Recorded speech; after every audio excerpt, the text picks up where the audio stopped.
saltamos a un tiempo distinto, pero también a una producción y a un marco cultural que empieza a construirse y que merece, me parece a mí, algunas reflexiones, en particular el análisis de algunos tópicos que tienen que ver con la construcción de la modernidad en América Latina y que tienen que ver con la construcción en relación con la vanguardia. Es decir, nosotros hablamos de modernidad en un sentido mucho más amplio que el tiempo que corresponde a la vanguardia, si consideramos a la vanguardia un punto de inflexión fundamental en lo que tiene que ver con el desarrollo de la modernidad. Un punto importante, pero un punto donde se plantean cambios no sin una reflexión ajena a lo que es la historia de más larga duración. Y esto es así para Europa y es así para América Latina, ¿no? Cada vez más distintos trabajos muestran el valor de ruptura que plantea la vanguardia, pero al mismo tiempo el valor de continuidad que está implícita en la vanguardia. El caso de América Latina nos plantea quizás estudiar estas cuestiones de la continuidad desde un ángulo quizás más particular, con un énfasis mayor. Yo creo que justamente allí, en esta cuestión de la continuidad, aparece un rasgo, aparece un elemento identificatorio fundamental de lo que es la producción moderna en esos años. Una producción que yo también voy a llamar de vanguardia, no voy a eludir el término vanguardia. Distintas historiografías nacionales de América Latina a veces se cuidan mucho de utilizar el término vanguardia. Este es el caso de algunos textos fundamentalmente de arquitectura que prefieren eludir el término vanguardia y hablar de una modernidad laxa. Bueno, yo creo que América Latina forma parte de la construcción de la vanguardia, forma parte porque una cantidad importante de artistas, arquitectos, poetas son constructores de esa vanguardia en el espacio europeo, en los Estados Unidos, pero al mismo tiempo porque en América Latina también se está procesando un cambio que podemos llamar en muchos casos un cambio de vanguardia. Por supuesto que no es una vanguardia homogénea, por supuesto que no se trata en todos los países y en todos los momentos de descubrir una actitud de corte, de ruptura, como en realidad se pueden plantear las vanguardias, algunas vanguardias y no todas en el caso de Europa, ¿no? Si nosotros sabemos que esa vocación por el cambio, esa vocación por un cambio y un cambio radical no es tan homogéneo en toda la producción que se llama normalmente de vanguardia en Europa, y por lo tanto, quisiera ser tan amplio al momento de medir y valorar la producción latinoamericana como se lo empieza a hacer ahora de la historiografía más contemporánea a la producción europea de esos años, los años 10 de ese tiempo. Bueno, salvado esto, me gustaría plantear algunos de los tópicos que quisiera desarrollar como elementos identificatorios, como elementos caracterizadores, como elementos diferentes también en algunos casos. Creo que cuando hablamos de modernidad en América Latina, en los años 10, en los años 20, en los años 30, en la primera mitad del siglo, nos encontramos con una producción que adhiere, yo diría, a una polifonía cultural, ¿no? Es decir, no hay necesariamente que identificar un discurso único, un discurso homogéneo al que adhieren los distintos artistas de vanguardia, sino un estado polifónico, ¿no? De apertura a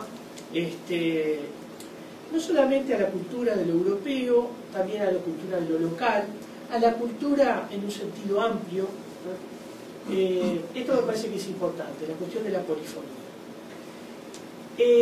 Me parece también que es importante destacar la cuestión de cómo aceptar la experiencia moderna, exógena, europea, por ejemplo, que no es solamente la traducción acrítica de lo que se produce en el mundo de las formas, sino que es justamente una incorporación que podríamos llamar crítica en cierta medida, en particular cuando lo vemos en el campo de la arquitectura. No se trata simplemente de reproducir lo que se está haciendo, sino adoptar un lenguaje de formas, adoptar un sentido racional en lo que hace a la resolución concreta de problemas, y sobre todo adaptar lo que se está produciendo en ese marco de racionalidad, en ese marco de funcionalismo, en esa vocación de la construcción de un lenguaje formal, adaptarlo a un espacio que es distinto, un espacio que tiene sus problemas, a un clima que marca la diferencia, a una cultura que está presente y que exige pensar críticamente esa modernidad que de pronto se puede asumir como que tiene su embrión en el mundo europeo.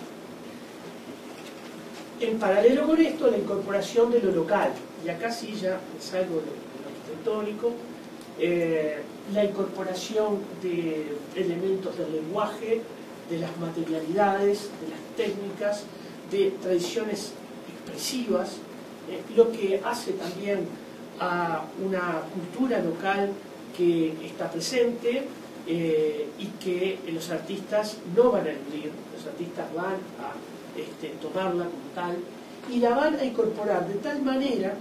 que modernidad e identidad en América Latina son dos ideas que van siempre muy juntas. Pensar acerca de lo moderno es también pensar acerca de lo propio. Y esto sí es un rasgo diferencial, este planteo, si se quiere, dual no es la palabra, bipolar, podríamos decir, es un rasgo que hace a lo americano o a lo latinoamericano y que no necesariamente hace a la producción europea. Pensar entonces lo moderno y lo propio a la vez es un ejercicio sistemático de la producción artística en Latinoamérica. Jacobinismo en el manifiesto y aperturas polifónicas en la obra. ¿Qué quiere decir esto? La producción artística en Latinoamérica no está ajena a la presencia de manifiestos. Y como ustedes saben, los manifiestos en las vanguardias son siempre expresiones de ruptura. Es la manera en que se sintetiza ese espíritu de quiebre, de corte con la tradición, de incorporación de lo nuevo. El manifiesto es casi siempre una expresión, podríamos decir, de tipo jacobino, frente a lo que en realidad vamos a llamar la polifonía de la producción. Es decir, frente a esa vocación rupturista que uno a veces lee en el manifiesto, sin embargo, cuando analiza la obra, se da cuenta que la obra es mucho más polifónica, mucho menos jacobina, mucho menos adscripta a una modernidad totalmente novedosa, sino que del análisis de las obras uno descubre un diálogo más fecundo con la historia, menos rupturista de lo que en realidad el manifiesto expresa. Bueno, modernidad y periferia, evidentemente esto está fuertemente atado al problema de la identidad o a esa visión, digamos, simultánea de ver la modernidad y la identidad, o lo moderno y lo propio. Bueno, en cierta forma, en la discusión de lo moderno y lo propio está también la discusión modernidad-periferia.